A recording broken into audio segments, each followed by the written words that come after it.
Salam sejahtera untuk kita semuanya. Semoga kita senantiasa dalam keadaan sehat, masih dalam bimbingan Tuhan Yang Maha Kuasa. Pada video pembelajaran kali ini, kita akan membahas tentang bentuk akar dan cara menyederhanakannya. Kemarin pada video sebelumnya, kita sudah membahas tentang bentuk pangkat pecahan. Itu adalah materi untuk penghubung ke dalam materi ini, yaitu materi tentang bentuk akar. Untuk lebih jelasnya, mari kita mulai saja materi tentang bentuk akar, apa itu bentuk akar, dan nanti bagaimana cara menyederhanakannya. Selamat mengikuti.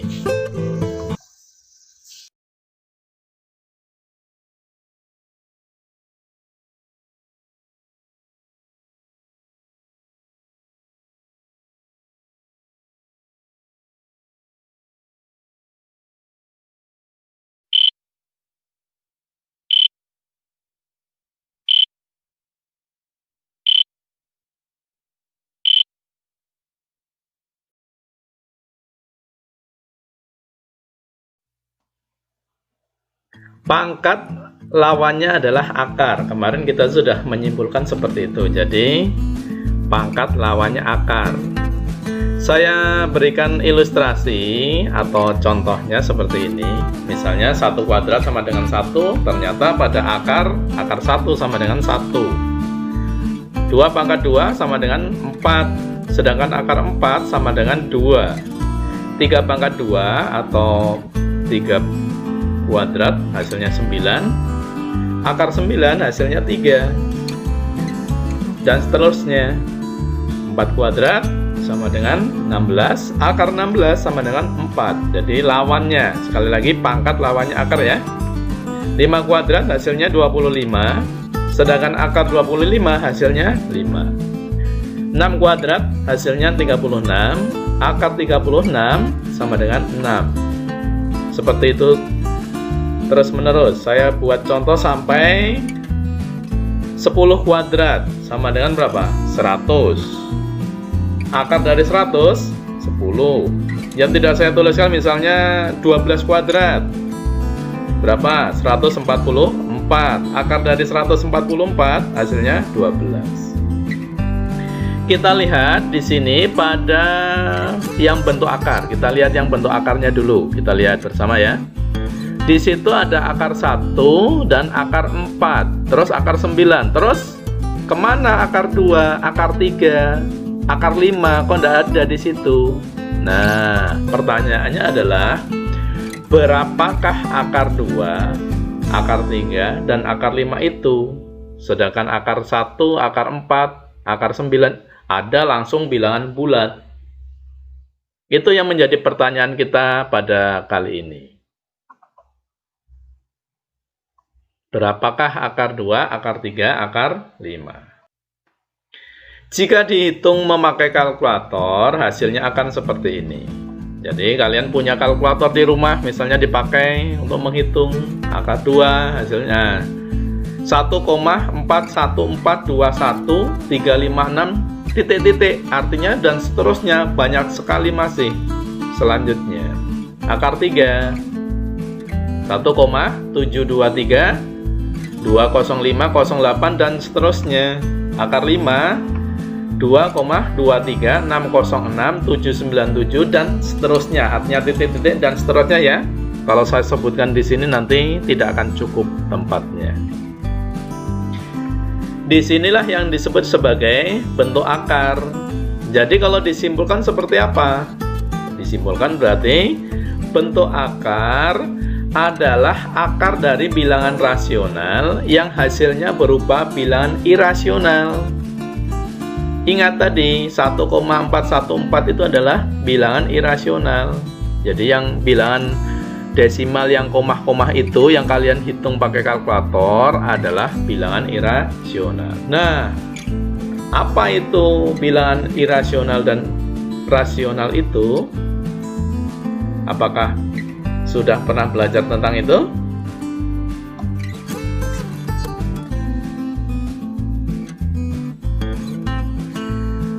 Ini hanya sekedar untuk mengingatkan saja. tentang rasional dan irasional.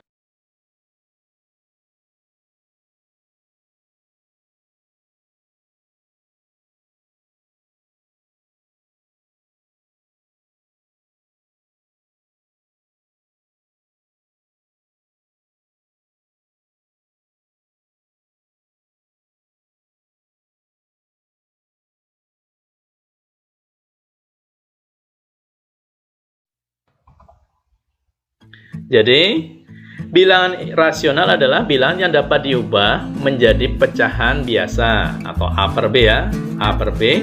Dan apabila diubah ke desimal, angkanya akan berhenti di suatu bilangan tertentu. Apabila tidak berhenti, maka akan membentuk pola pengulangan. Contohnya seperti apa contohnya? Yuk, lebih jelasnya ke contoh. Misalnya ada 1/2. Kalau dihitung pakai kalkulator 0,5, berhenti kan? Sudah cukup 0,5. Kemudian kalau misalnya kamu hitung 1/3 sama dengan 0,3333, tidak berhenti tapi ada pengulangan yaitu 3333. Itulah contoh bilangan rasional. Sedangkan kalau bilangan irasional seperti apa? Bilangan irasional adalah bilangan yang tidak dapat diubah menjadi pecahan biasa atau A per B. Dan apabila diubah ke desimal, maka angkanya tidak akan berhenti dan tidak memiliki pola tertentu. Yuk, contohnya seperti apa? Contohnya pi. Ini biasanya di materi menghitung lingkaran. Kalau nilai pi pakai pecahan biasa biasanya 22/7. Kalau dihitung pakai kalkulator menjadi 3,141, 592 dan seterusnya. Kadang hanya disingkat menjadi 3,14. Padahal kalau dihitung seterusnya itu adalah bilangan yang desimalnya banyak sekali di belakangnya. Hanya kita singkat menjadi 3,14. Terus dalam bahasan kali ini yaitu tadi adalah akar 2. Akar 2 tadi berapa? Kita lihat di sini tidak ada pengulangan. Akar 3, kita lihat hasilnya tadi berapa? 1,7 dan seterusnya. Ternyata juga tidak ada pengulangan atau pola tertentu. Akar 5. Nah, di sini juga sama. Tidak ada pola pengulangan 2,23, 606, 797. Nah, itu kan tidak ada pengulangan. Itulah bilangan irasional. Jadi intinya seperti apa toh? Intinya adalah bentuk akar itu berupa, jika dihitung itu bentuknya bilangan desimal tapi hasilnya banyak sekali.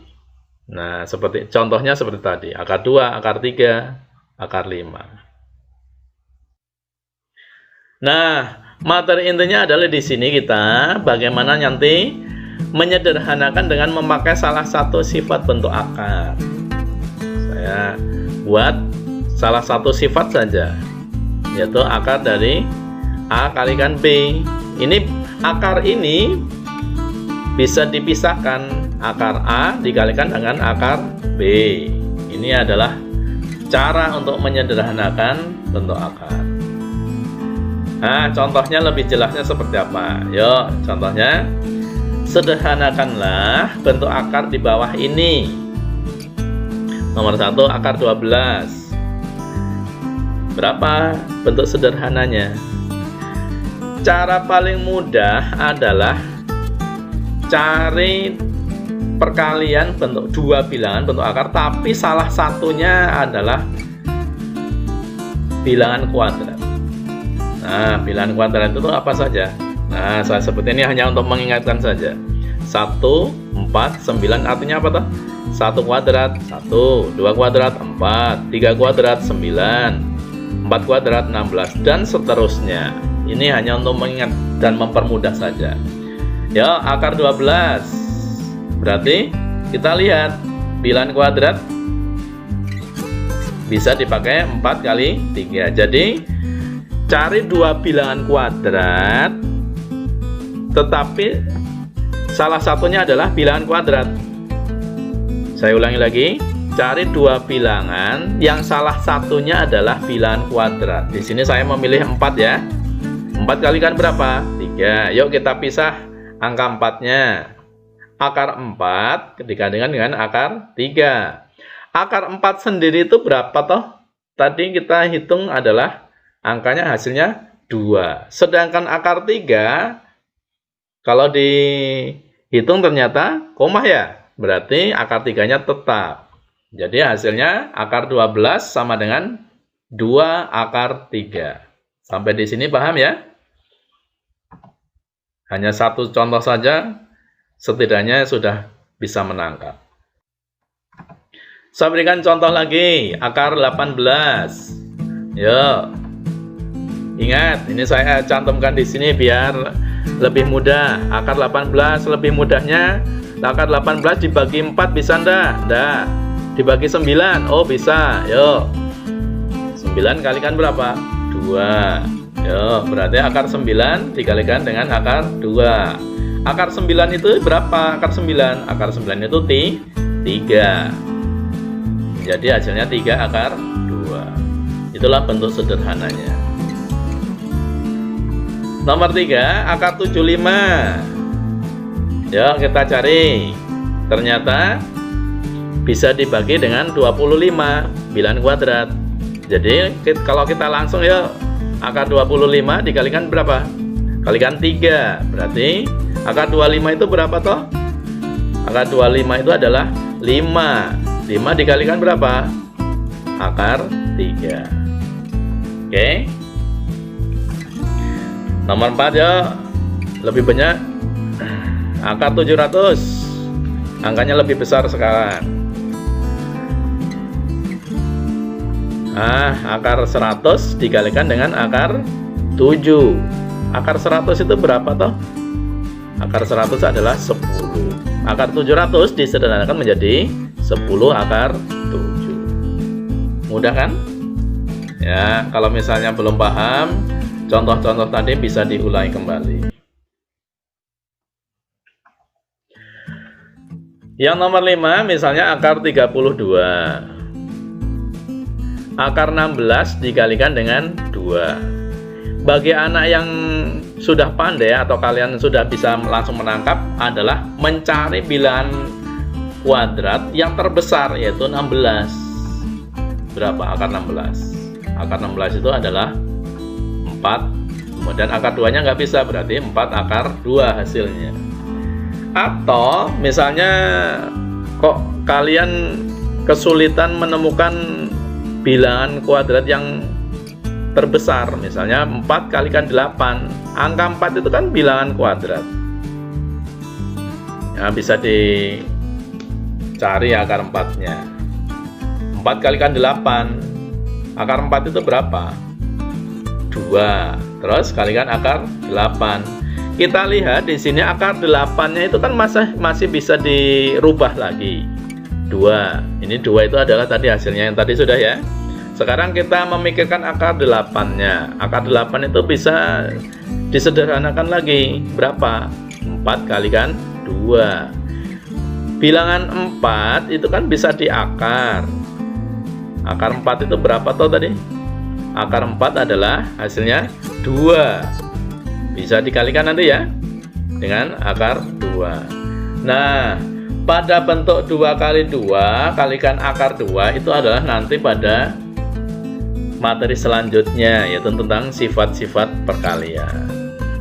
Berapa 2 kali 2? 4. 4 kalikan akar 2. Hasilnya adalah sama. Di sini 4 akar 2, ternyata yang pakai yang satunya juga 4 akar 2. Jadi dari sini adalah menurut peribahasa banyak jalan menuju Roma. Jadi dalam matematika kita harus percaya diri. Cara menemukan suatu permasalahan, solusinya banyak cara. Oke, sampai di sini. Jadi tetap percaya diri ya.